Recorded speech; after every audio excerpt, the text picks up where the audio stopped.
Bom, turma, vamos dar continuidade ao nosso conteúdo e agora nós vamos falar sobre o diagrama de fases. Estamos falando das propriedades coligativas. Nós vimos na aula anterior sobre pressão máxima de vapor e vimos também sobre pontos de ebulição, certo? Ebulição e fusão. Então vejamos agora na página 62, certo? Falando de diagrama de fases. Primeiro, nós temos três principais fases da matéria. Quais são elas? Sólido, líquido, gasoso. Certo? Onde se eu tenho do sólido para o líquido, eu tenho a fusão. Do líquido para o gasoso, eu tenho a ebulição. A professora, em aulas anteriores, a senhora falou que de líquido para gasoso era a vaporização. É porque aqui, para a gente, nós vamos precisar da ebulição. Mas a substância, quando ela está no líquido que passa para o gasoso, é vaporização. E fora a ebulição, existe mais duas, que é a calefação e que é a evaporação. A evaporação acontece espontaneamente, calefação ela ocorre muito rápida e a ebulição é que ocorre quando nós vamos aquecer, ou seja, se eu for ferver a água, aí está ocorrendo a ebulição, certo? Já aqui, ó, do gasoso para o líquido, nós temos a condensação. E aqui, do líquido para o sólido, eu tenho solidificação, certo? Existe também do gasoso para o sólido diretamente ou do sólido para o gasoso. Nesse caso, ambas vão ser chamadas de sublimação. Em alguns livros, do gasoso para o sólido é chamado de sublimação. Ok? Então vamos ver o seguinte: mas o que é esse diagrama de fases? É justamente para nós interpretarmos onde é que um determinado ponto se encontra, certo? Em determinada fase. Então vamos ver o seguinte: eu tenho aqui o ponto A. Esse ponto A, ele vai estar no estado sólido, certo? No estado sólido. Porque, veja só, para o diagrama, aqui é o sólido, essa parte é o gasoso e aqui em cima é o líquido, tá? Se eu digo agora que eu tenho um ponto B, justamente bem na linha onde separa o sólido e líquido, eu vou dizer que ele está o quê? Ora ele é sólido e ora ele é líquido, certo? Agora vamos colocar um ponto C bem aqui, ó. Ponto C. O que ocorre nesse ponto C? Esse ponto C, ele está no estado sólido, no estado líquido e no estado gasoso. Então, ele é sólido, líquido e gasoso. Certo? Onde eu vou chamar ele de ponto triplo. Por que ponto triplo? Então, aqui, o ponto C me indica o ponto triplo. O ponto triplo, porque ele está nos três estados ao mesmo tempo. Ele está no estado sólido, ele está no estado líquido e ele está no estado gasoso, certo? Mas, de que forma poderia vir uma outra questão em relação a isso daí? Se vocês observarem esse gráfico, ele é de pressão e de temperatura, certo? Só verificando aqui uma situação. Eu tenho um estado gasoso aqui, certo? Tem aqui um recipiente onde ali o que vai acontecer? Se eu pegar e colocar uma pressão, certo? Nesse recipiente, o que vai ocorrer? Vai ocorrer que desse estado gasoso ele vai passar para o estado líquido. Por quê? As moléculas que estavam bem soltas, elas vão ficar um pouco mais unidas. E a gente lembra lá na primeira série que nós estudamos esses três estados, sólido, líquido e gasoso, onde nós percebemos o quê? Que as moléculas no estado gasoso, elas são bem dispersas. Já no estado líquido, elas já começam a se organizarem melhor, né? Elas já ficam mais unidas. E no estado sólido, elas vão ficar mais unidas ainda, tá? Então é isso que ocorre aqui no diagrama de fases, certo?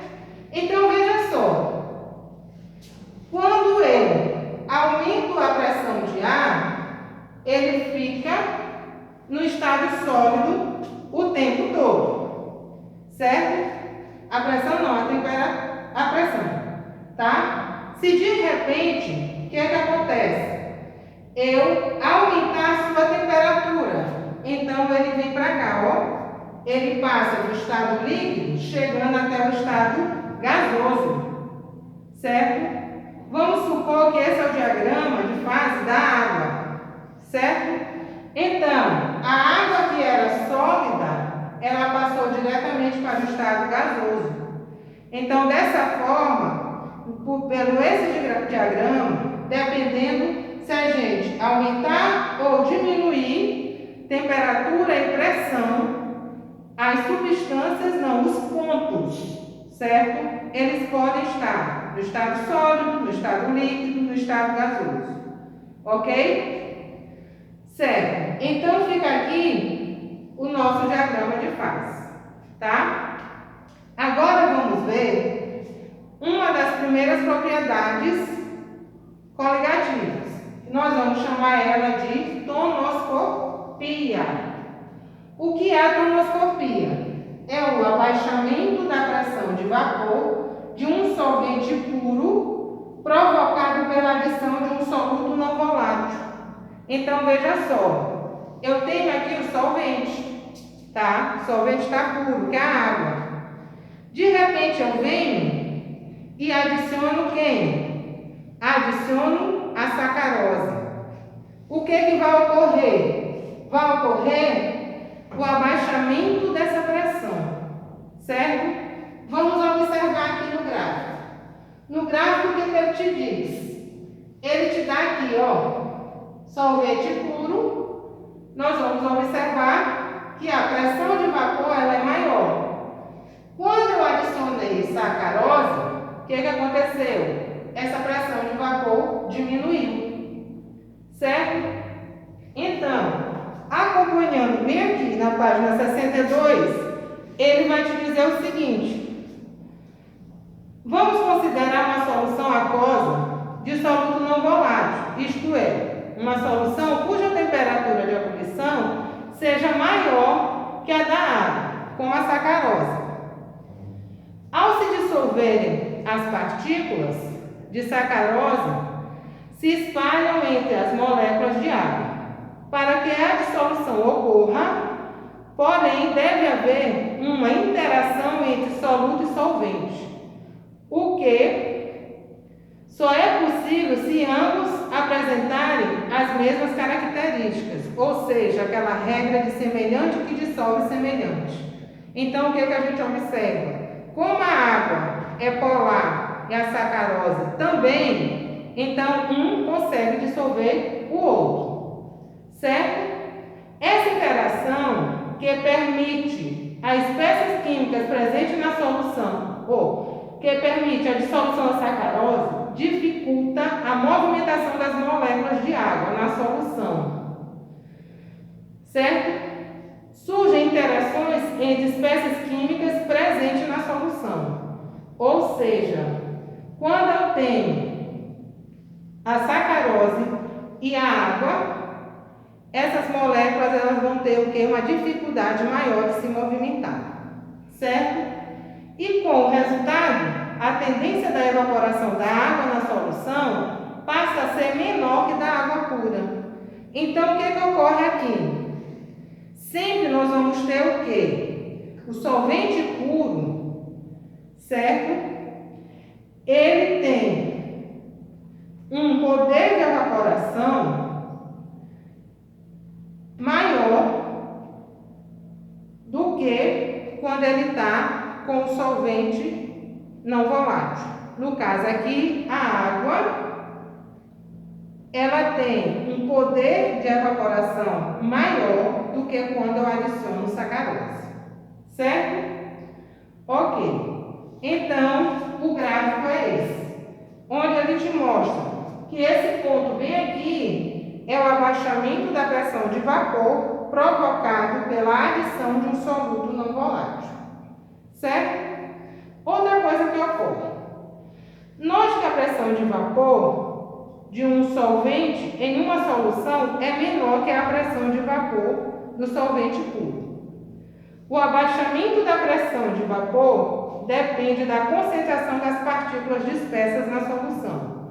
Quanto maior a quantidade de partículas dispersas de soluto, menor a movimentação das moléculas do solvente, dificultando o escape para a fase gasosa e, portanto, diminuindo ainda mais a pressão de vapor do solvente na solução. Então, toda vez que se adiciona, um soluto não volátil num solvente, que nesse caso o solvente é a água, a movimentação das partículas, elas diminuem, certo? Toda vez ocorre isso. O outro aqui que nós vamos ver é bulioscopia. O que é a bulioscopia? É o aumento da temperatura de ebulição do solvente puro provocado pela adição de um soluto não volátil. A presença do soluto dificulta a evaporação do solvente. Normalmente a gente vê isso, né? Porque se eu adicionar esse soluto não volátil, o que vai acontecer? As moléculas, elas vão ter pouca movimentação, tá?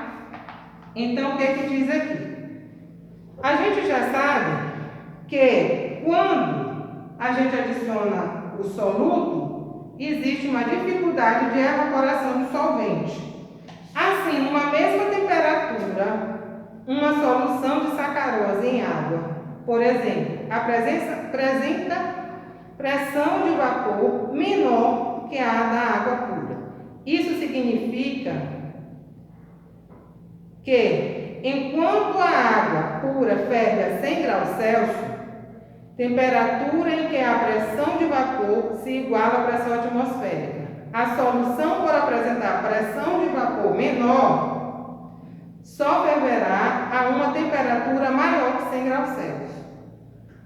É necessária uma temperatura maior que a pressão de vapor se iguale à pressão atmosférica, de modo que a ebulição possa ocorrer. Ou seja, a água pura ela vai ocorrer a ebulição mais rapidamente do que se eu adicionar um soluto não volátil, no caso da sacarose, certo? Para que ocorra o ponto de ebulição bem aí na solução agora, feita por água e sacarose, eu vou ter que ter uma temperatura maior do que 100 graus Celsius, porque a água, o ponto de ebulição dela, em temperaturas ambientes, é o que? 100 graus Celsius, tá?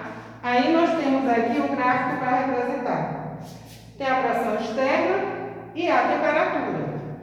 Onde eu tenho, nesse ponto aqui, é o ponto de ebulição da água, e veja que eu tive maior temperatura para ocorrer o ponto de ebulição da solução. Certo? Então, aumentei a temperatura para chegar a esse ponto. Certo? E esse delta T é o quê? É justamente o aumento da temperatura de ebulição provocado pela adição do soluto não volátil. Certo? Aí ele dá um exemplo aqui que ele te diz o seguinte: uma aplicação dessas propriedades são os aditivos para radiadores. A adição de um líquido, chamado etileno glicol, eleva a temperatura de ebulição da água, impedindo que a solução do radiador ferva durante o funcionamento normal do carro. Tá? Agora nós vamos ver a parte aqui da crioscopia. Tá? Crioscopia. O que é a crioscopia? Vamos só colocar o nome dela aqui.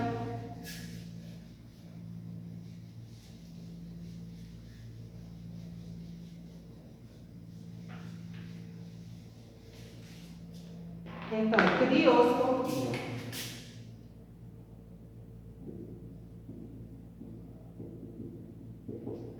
Agora ele te diz que é o quê? É o abaixamento da temperatura de congelamento. Então, abaixamento da temperatura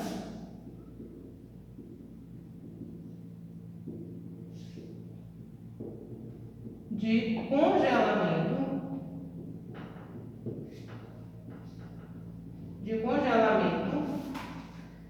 certo? De um solvente puro pela adição de um soluto não volátil.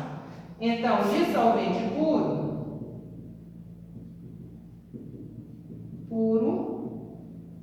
por adição de um soluto não volátil.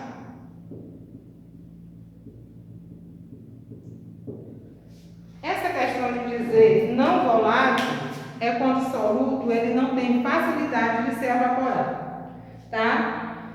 Aí o que ele diz? Quando diminuímos a temperatura de um líquido, a energia de agitação das suas moléculas também diminui.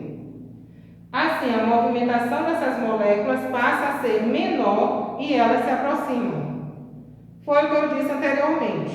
Se eu tenho um recipiente, onde eu tenho um estado gasoso, as moléculas elas estão o quê? Soltas.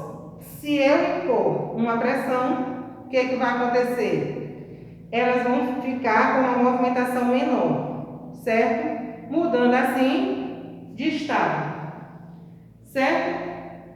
Então, assim a movimentação dessas moléculas passa a ser menor e elas se aproximam, formando uma estrutura mais organizada. Em certa temperatura, elas estarão tão próximas que começarão a ocorrer atrações mais intensas entre as moléculas, formando-se um sólido. Por quê? Se eu colocar uma pressão, elas começam a se organizar, passa para o estado líquido. Se eu permanecer com essa pressão, o que vai ocorrer? Elas vão ficar bem organizadas até chegar em um sólido. A temperatura em que ocorre a passagem de líquido para sólido é chamada de temperatura de congelamento, certo? A temperatura de congelamento é igual à temperatura de fusão. No caso da água pura, ambas as transformações ocorrem a 0 graus Celsius ao nível do mar, certo? Então temos aqui, considere uma solução aquosa diluída de cloreto de sódio. Ao resfriarmos essa solução, inicialmente, apenas a água se congelará, enquanto o sal vai ficar separado. Portanto, se somente a parte da água se congelar, o gelo formado não está salgado. Um exemplo disso são as branquisas, formadas apenas por água, apesar de estarem no mar, que no caso é o que a gente mostra aqui na figura do nosso livro, certo? Como vimos anteriormente, há interações entre as partículas do soluto e do solvente numa solução, dificultando a movimentação das moléculas de água. Consequentemente, fica mais difícil para o líquido passar de líquido para sólido, dificultando também o congelamento. Conclui-se que, enquanto a água congela a 0 graus Celsius, a solução não congela a essa temperatura.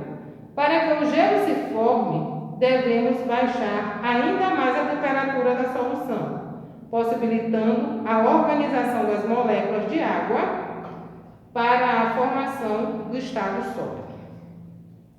A adição do soluto com a finalidade de baixar a temperatura de congelamento pode ser uma vantagem em situações do dia a dia, como utilizarmos uma mistura de gelo e sal ou gelo e água para gelar bebidas. A fusão do gelo ocorre a 0 graus Celsius. Quando a superfície de congelamento recebe calor, sua temperatura se eleva até 0 graus Celsius. Nessa temperatura, apesar de receber calor, sua temperatura não aumenta, mas apenas o gelo se converte em água líquida, ou seja, ocorre a fusão do gelo. Como a parte interna do gelo está a uma temperatura inferior a 0 graus Celsius, simultaneamente, parte da água produzida durante a fusão volta a congelar-se, determinando um ciclo, certo? Então, por isso que a gente coloca sal e coloca, às vezes, álcool, certo? Então, mesmo que tenha essa troca de calor, mas o que vai acontecer? Essa temperatura não vai aumentar, ela vai permanecer, certo? A 0 graus Celsius. Então, com isso, a gente consegue gelar as bebidas mais rapidamente. Turma, vai ficar faltando a gente falar sobre osmose, que nós vamos falar na próxima aula. E quero deixar aqui um grande abraço para vocês. Vamos finalizar aqui. Qualquer coisa vocês podem estar me chamando lá na plataforma. Até a próxima aula. Grande abraço.